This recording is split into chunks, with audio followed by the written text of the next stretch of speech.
Easily the most important part of your boarding arsenal is knowing how to cut well and having clean, smooth cuts that have continuity of movement when it's needed. So here's an example I'm going to show you right now of a common mistake I see when people are beginning their storyboarding career and they're going from one shot to another, and what we can do to fix that. It's a very simple one. So let's take a look at these boards right here.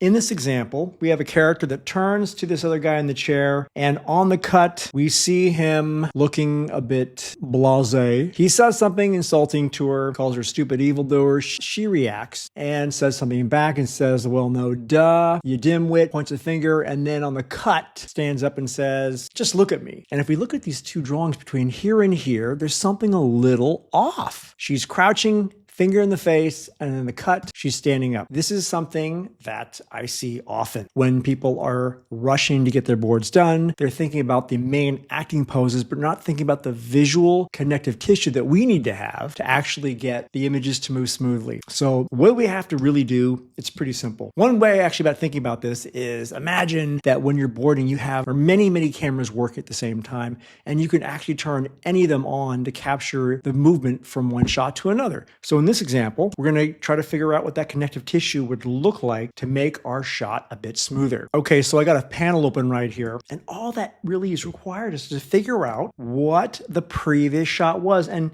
the answer really lies in our previous shot. If our previous shot has this character leaning forward like this, pointing a finger at this guy, then this is the pose we want to start off with here and then get to this pose. So what's that going to look like? I already have the panel open up, and I'll just put a quick onion skin. And really, we just want to have something where the character is leaning down in here in the shot, bent over like this, and has the thumb and finger pointed at him like this. And when we're done, and she's a bit big, so I'll make it a little smaller by hitting free transform. And you can see her going from here to here. That fills in that piece of the visual pie. And this shot would then match what we needed before. So we'll go from here, and then we go back to our boards. Now we have that piece of visual math added in here. We have a character who says, well, you know, you're dimwit. She continues a line on the cut and then stands up. And so now we filled in that one piece of the visual pie. Very important for continuity because we want to match from here to here. And then the next part of this is actually asking the question, when do I need to cut? I'll make a video about that afterwards.